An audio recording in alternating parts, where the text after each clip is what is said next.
Hello, so glad you could join me. Tonight I'm gonna be playing another one of the tutorial matches.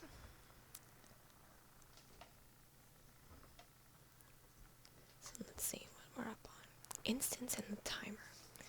Okay, so instants are probably one of the trickier cards to learn how to play within Magic because you have to play them instantly.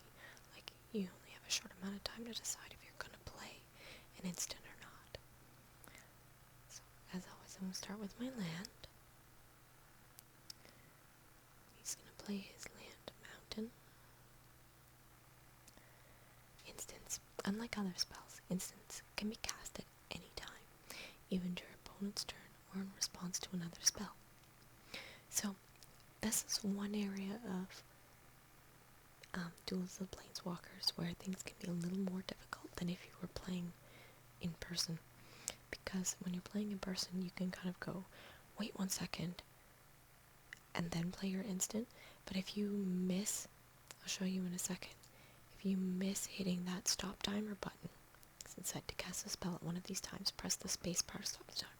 Okay, so that's good, I can press the space bar, that's nice. But if you miss that point and then go, oh shoot, I should have done that, it's too late. I mean, like, things can happen that fast in a real Magic game as well, but just keep an eye on your triggers and your opportunities to use an instant. So he's gonna play another land, and he's gonna play a Goblin Piker. Costs 1 and a red. A Goblin Warrior creature. Once he's worked out which end of the thing was sharp, he was promoted to guard duty. Goblins are not very intelligent. And he's a 2/1 creature.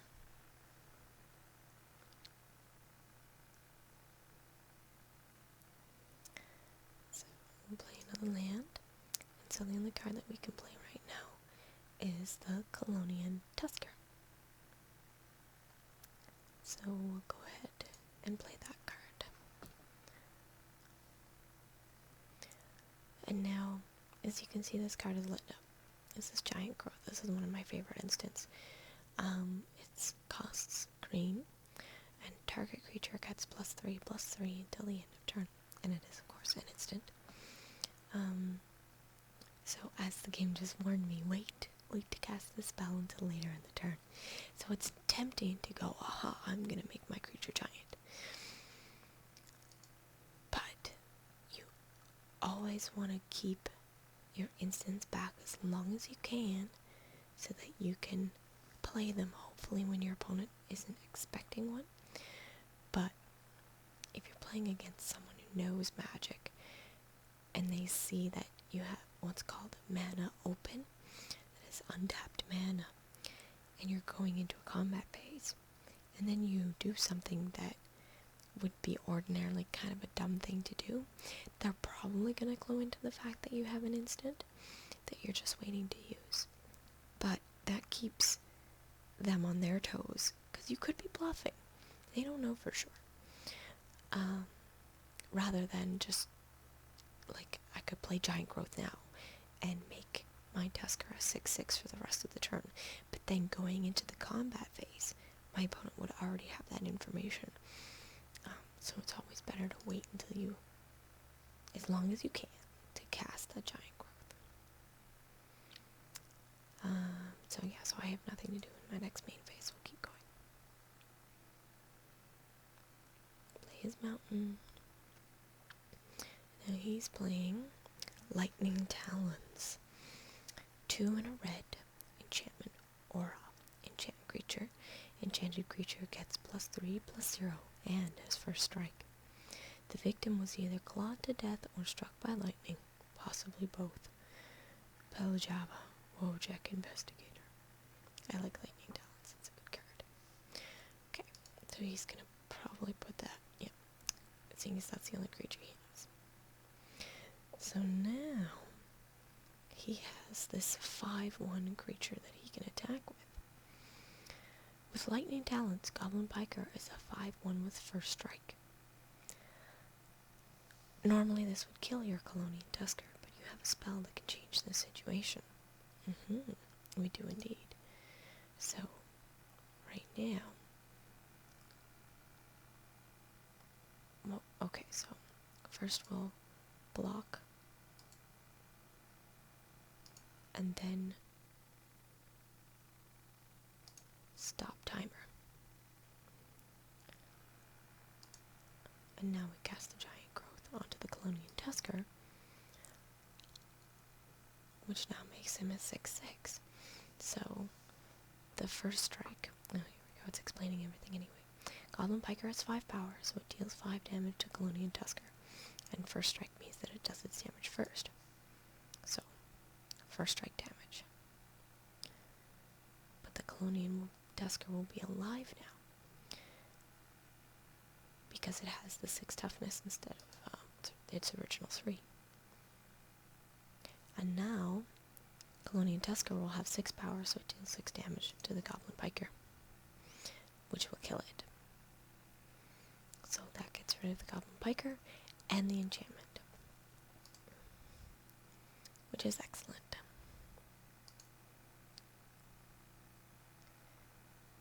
So remember to stop the timer the next time you want to surprise your opponent with an instant.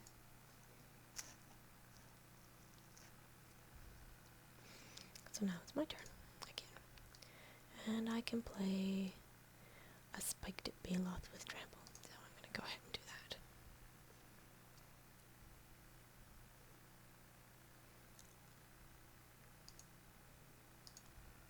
And he doesn't have any mana open, and he doesn't have any creatures, so I'm going to go ahead and attack.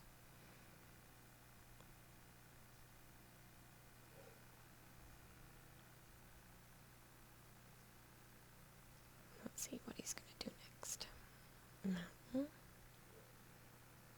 Oh, he's going to cast a Lightning Bolt, another instant. Lightning Bolt deals 3 damage to target creature or player. So he's going to get rid of my Spiked Baloth with that. What's this? Withstand Death. Costs green. It's an instant. Target creature gains indestructible until the end of turn. So if we had had that, we would have been able to save our Spiked Baloth. On Mirrodin, every conflict ends in either death or Darksteel. So I'm not going to play that right now. I'm going to keep that up my sleeve. So, attack.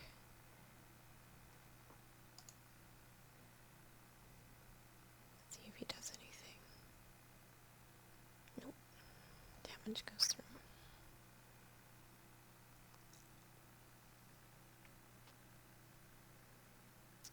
And I don't have anything else to do, and we'll continue on.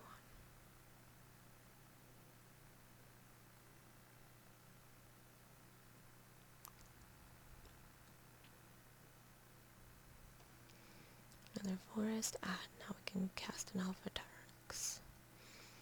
4 green, and it's a 6/5 beast.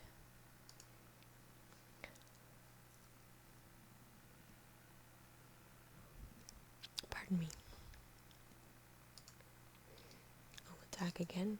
His mana is all open, so I feel like he might have a trick up his sleeve, which he does. A Lightning Bolt. Now, here's where I screwed up a little bit. If I had waited till after combat to cast any creatures, which wouldn't have an impact on my combat stage anyway, then I would have had that mana left in order to be able to cast that indestructible spell. But since I didn't hold that back, I didn't have a chance to use it. So, unfortunately, I just lost my Colonian Tusker. But I'll have it, hopefully, for my Alpha Tarax. What's this? Lightning Hounds. 2 red. First strike. And a 3/2. Quick enough to avoid Joe Owls when alone, and fierce enough to attack them in packs. The hounds were as at home in the mountains as the Mercadians were atop theirs. Okay.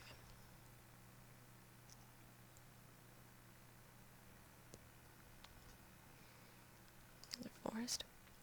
So this time, I'm gonna wait till after combat, just in case. I mean, I'd still have the mana, however.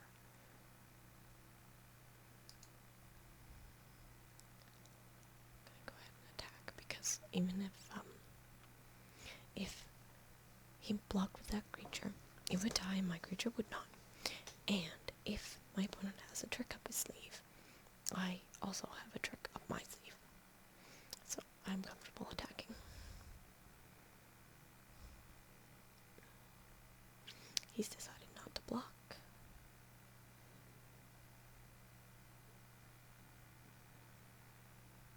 And now I'm going to play the other Alpha Tyranics. And I'm still going to have that available during his turn, which is handy.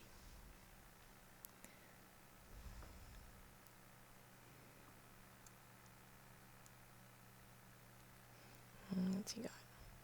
Goblin Offensive. X1 red.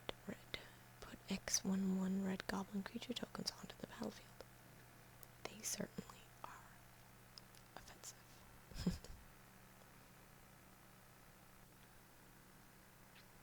Okay. Mana cost. A spell with X in its cost has an effect that changes depending on how much mana you pay to cast it. The more you pay, the bigger the effect. Right. So what did we get here? X green. Target creature gets +X until end of turn. Nice. Beasts kill for their very survival. If you would have their strength, you must know their desperation. Konos, Silvox Stage. Handy. So now we've got these two things. So, combat. I'm gonna go ahead and attack with both, because I'm sitting happily at my 20 health. I don't feel that I need to hold blockers back. He needs to then block at least one of my creatures or he will die. So that forces him into a bit of a corner. And I have these two tricks up my sleeve that I'm gonna have fun with, I'm sure. Attack with all of them.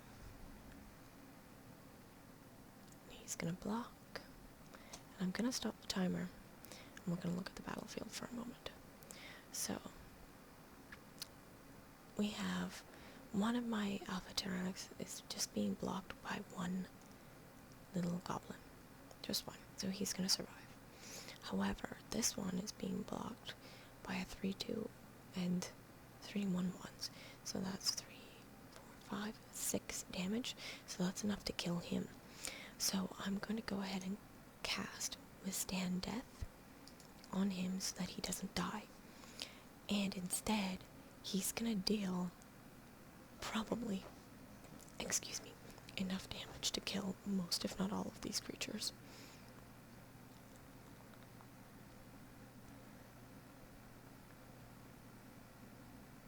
So there goes one goblin. And there he's going to deal damage to all these guys.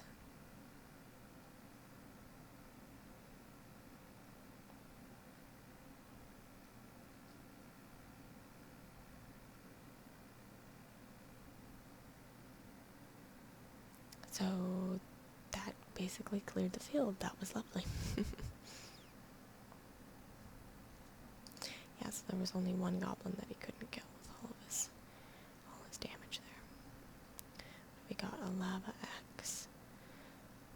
It's a 4 and a red sorcery. Lava axe deals 5 damage to target player. A strict upgrade over the cinder hatchet. Alright, so he's gonna hit me in the face, so it's for 5. That's no fun, but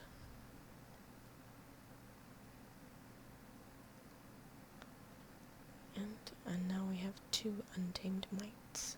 So what I'm gonna do is I'm gonna go ahead and attack, and then I will let him decide which ones he's gonna block. Like this. He's gonna declare a blocker. I'm gonna stop the timer, and I'm gonna cast Untamed Might for 6 because why not? And I'm gonna cast it on the one that's gonna get through, and then that will give it enough power to deal fatal damage to him. And just for fun, it will kill that other goblin as well. And there we go. We won. As always, my Steam name is Pumpkin Beast if you're interested in adding me on Steam. And I hope this was relaxing and informative for you. I'll be back next time for activated abilities. Have a good night.